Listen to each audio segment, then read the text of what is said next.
বিসমিল্লাহির রহমানির রহিম। আসসালামু আলাইকুম। আমি আব্দুল হালিম রূপালী মশাই হ্যাচারি অ্যান্ড ফিশারিজ থেকে বলতেছি, মাইমিশের মুক্তাগাছা। আজকে যে বিষয়গুলো নিয়ে কথা থাকবে, শুকনো পুকুর প্রস্তুতি।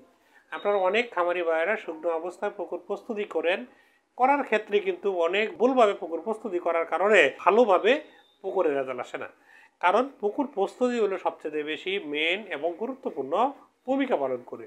আপনার পুকুর যদি প্রস্তুতি ভালো হয়, সেক্ষেত্রে কিন্তু অবশ্যই আপনার ফলাফলটা ভালো হবে।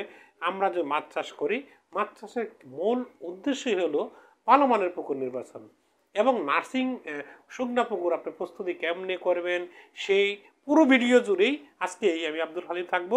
আপনারা কষ্ট করে হলে ভিডিওটা দেখলে অনেক উপকৃত হবে। পুকুর শুকনা কি করছেন? পুকুরে অনেক দিন যাবৎ পুকুরে রৌদ্র খাওয়াচ্ছেন। রৌদ্র খাওয়ার অবস্থায় এখন মাছ ছাড়ার সময় এসেছে। আপনার পুকুরে আপনি কী মাছ চাষ করবেন সেটা কিন্তু আপনি চিন্তা করতেছেন। মাছ যে কোনো মাছই ছাড়েন না কেন, সেই শুকনা পুকুরের অবস্থা কিন্তু আপনি কিন্তু একটু সুন্দরভাবে পুকুরটা একদম প্রস্তুতি করতে হবে। যদি আপনি তেলাপিয়া মাছ চাষ করেন, সেক্ষেত্রেও ক্যাটফিশ কাপ জাতীয় মাছ যদি চাষ করেন, সেক্ষেত্রেও কিন্তু একটু ভালোভাবে শুকনা পুকুর প্রস্তুতি করতে হবে। প্রথমে যদি শুকনা পুকুর থাকে, আপনি ভালো করে পুকুর সুন্দরভাবে কাটছেন, বা ডেজার দিয়ে হোক বা বেকু দিয়ে হোক বা টুরকি দিয়ে হোক, সুন্দরভাবে পার মেরামত করলেন।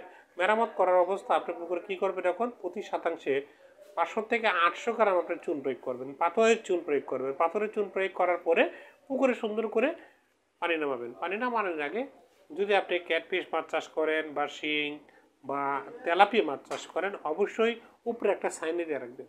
কারণ কি ভাই, উপরে ছাইনি না দেখলে পাকিয়ে অনেক ডিস্টার্ব করবে। তার জন্য আপনি পুকুরে ছাইনি দিয়ে রাখবেন। ছাইনি দেওয়ার কারণে সেক্ষেত্রে আপনি ভালো একটা ফলাফল আপনি পাবেন।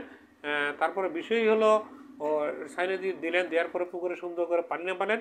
পানি নামানির অবস্থা প্রতি শতাংশে 200 গ্রাম করে আপনি পানি নামানি।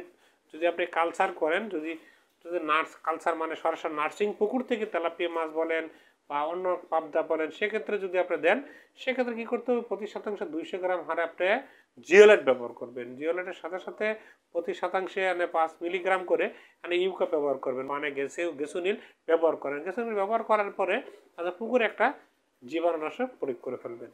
জীবাণুনাশক প্রয়োগ করলে সেক্ষেত্রে একটা ভালো ফলাফল আপনি পাবেন।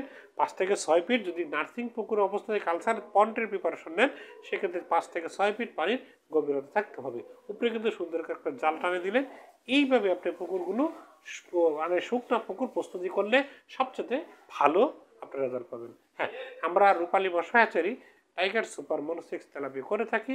আপনাদের যদি কারো টাইগার সুপার মনোসেক্স তেলাপি লাগে, অবশ্যই আমাদের সাথে যোগাযোগ করবেন। অবশ্যই আমাদের হ্যাচারি ভিজিট করে এবং দেখে শুনে পোনাগুলো নিতে পারবেন। আমরা সারা বাংলাদেশে অন্য ইনব্রিডিং মুক্ত এবং 28 দিন হরমোন ট্রিটমেন্টের পোনা আমরা দিয়ে থাকি। আপনার খামারিদের রাস্তা রূপালী মশা হ্যাচারির মাছের পোনা। ভালো ভালো নিত্য নতুন ভিডিও পাওয়ার জন্য রূপালী মশা হ্যাচারির সাথে থাকেন।